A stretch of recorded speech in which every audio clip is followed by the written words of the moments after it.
All right, YouTube. Once again, it's Kennard Vernon Stewart here for the podcast talking Auburn football. Go ahead and like the video, comment, and subscribe to Vernon Speaks Sports Auburn. It is a very busy week as Auburn and Georgia, two top 10 teams, take on one another in the Deep South's oldest rivalry. Game day will be visiting on the Plains, doing an exclusive interview with Amos Williams, one of the founders of 20 East Media Network. You can find those guys on Facebook. They do a lot of great content. And as always, it's great to be an Auburn Tiger, War Eagle. Stewart with Vernon Speaks, beat writer for the Auburn Tigers. He's going to come in and talk some Auburn versus UGA and give us his insight on the game and how do he think the outcome is going to go. How's everything going today, Vernon? Everything's going pretty good, man. I'm really excited about this particular football game. I think, you talk about a top 10 matchup between two bitter rivals. They call this thing the Deep South's oldest rivalry. So I'm definitely excited to talk more about the ins and outs of this particular game. And I think it's going to be some intriguing thoughts here. Okay. All right. Okay. Now, the Kentucky game. Okay, and I said this before, and I'm going to say it again. Auburn had the most impressive win out of all the SEC schools. I'm not like the national media. I'm not going to give you credit for beating up on Ole Miss, beating up on Missouri, and beating up on Arkansas. I don't. I'm only giving credit when you're beating up on a legitimate opponent. Well, one of the things that I was just absolutely impressed by is Auburn's response to the adversity early. They got down, they gave up a couple of big plays, and were in a position to where, they're about to give up another score to Kentucky, and then got the game-changing interception by Roger McCreary that was actually called back because of a targeting penalty. But I thought Auburn did a really good job as the game progressed, making adjustments. A lot of folks don't know that Auburn rotated a lot of guys on the offensive line. That's why things kind of looked a little bit out of sorts there. But for the most part, I really think, especially this being a 12 o'clock game, Auburn doesn't tend to particularly play well in those games. I was really, really impressed with how Auburn handled themselves. First game of the year, I think a very decent SEC opponent with a veteran quarterback in Terry Wilson and some great skill players. They played very well on the defensive front. They kind of, tried to push Auburn's offensive line around a little bit. But overall, I give Auburn a B+ for the win against Kentucky. Especially, I think Kentucky is going to sneak up on some teams and have some really solid victories this year. Mm-hmm. Mm-hmm. All right. Now, how do you see this thing going Saturday with Georgia and Auburn? Well, one of the bold, I wouldn't necessarily say bold predictions. Chad Morris, you could tell that he had a handle on the offense in this Kentucky game. But don't be surprised if you see tidbits of Gus Malzahn's play calling in this particular football game. I think Gus Malzahn is going to kind of put himself in the mix in the play calling, and I think the fans are going to say, Kennard was right. Yeah, I was right. Gus Malzahn is definitely going to be active with play calling this particular weekend, and I think that's going to be a good thing to mix things up against Georgia, who probably has one of the best rosters on defense in all of college football. I mean, you really have to play focused football to be able to move the ball on this particular team.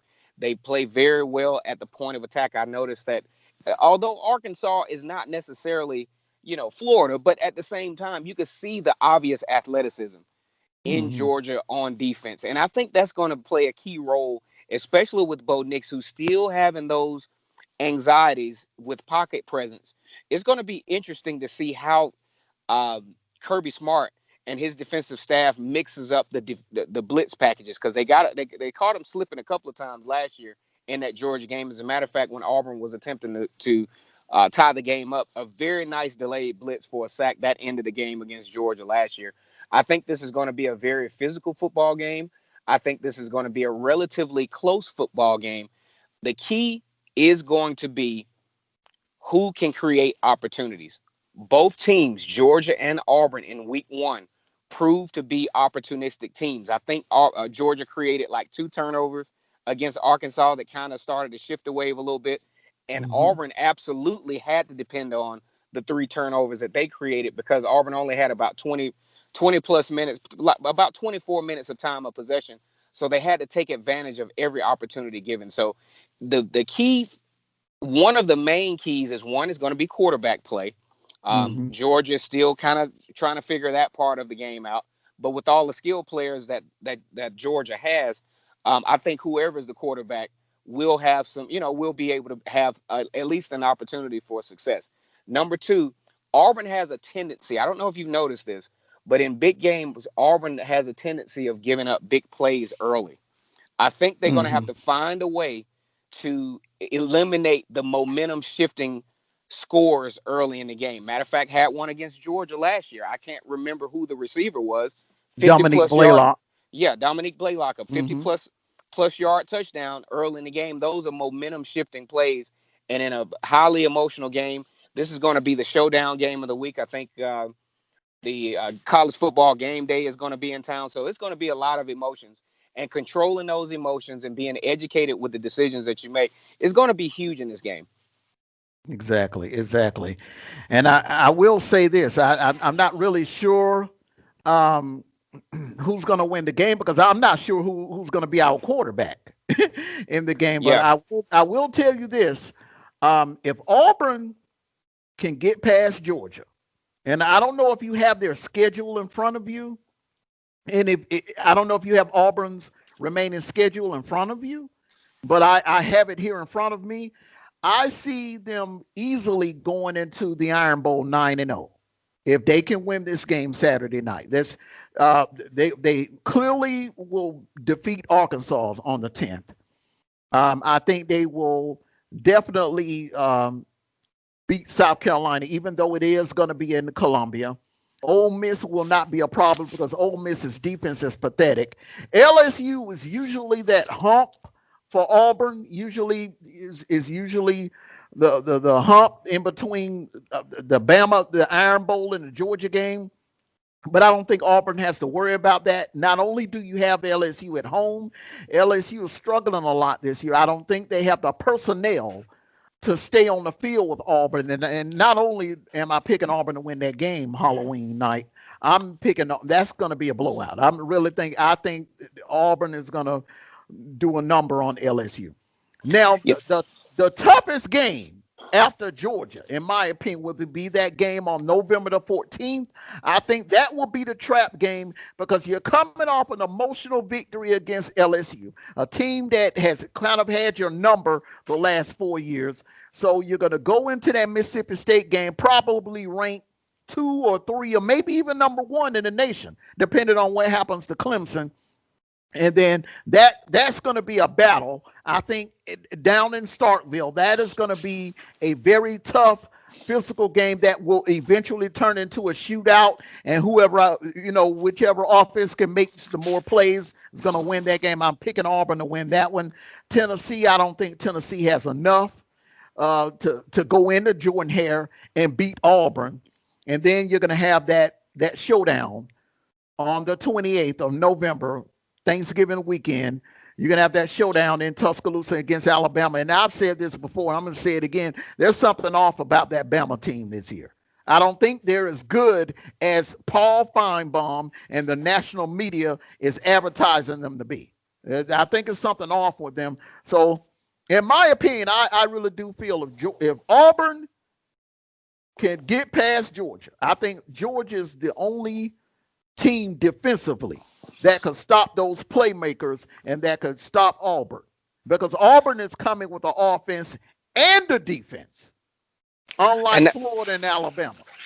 And see, that's been the key, that Auburn fans and anyone who's associated with Auburn has been waiting on, is when will the offense complement the defense and vice versa. And I think for the first time in Gus Malzahn's career, of all the times that he's competed against Georgia, I think this is the best opportunity for him to actually come up with the win. Auburn has recruited very well in the last 3 recruiting classes, and it's really starting to show up on the football field at this point. Now, we don't want to get too far ahead when we look at the rest of the season, because this game right here is can be a signature win for Gus Malzahn Yes. and his career. You Hmm. talk about beating a top five team, which I don't think he's done a lot of times on the road, have one of the best recruiting classes, have one of the best set of athletes in the country. These guys play on a very elite level. But Hmm. Auburn, in their own right, with what they're able to do with recruiting in their lane of recruiting, I'm seeing some talent on the football field that I am not accustomed to seeing. You got Jalen Simpson, who is actually from Georgia. He was the SEC Freshman of the Week at cornerback, and rightfully so. The kid played lights out. You have a lot of guys at the defensive line who are really starting to emerge. Tank Bigsby showed signs of elitism. So this talent that Auburn brings into Athens gives Auburn the best opportunity. And Auburn really, I'm an Auburn fan. I'm an Auburn sports analyst. I, Auburn really needs to win this, figure out a way to win this game. They just got to. After you haven't beaten Georgia in Athens since 2005, you struggle to beat them, period. Now is the time, especially on the road in Athens. This is the time to take advantage because you're not only are you winning the football game, you might Auburn battles back and forth in recruiting, and it's time for Auburn to get a win on the football field and start to get some of the high end recruits that they have access to in the state of Georgia, especially in that Gwinnett County area where you have some of the best athletes in the country in the Atlanta suburbia of Gwinnett County. Hmm. And not to mention, Georgia is down to what they're, Georgia could be playing their fourth string quarterback. A Right. lot of people don't realize Stetson Bennett is the fourth string quarterback. You Yes, know, especially when you look at JT Daniels being on medical leave, whatever you want to call it, injured. Now he's clearly back, cleared to play.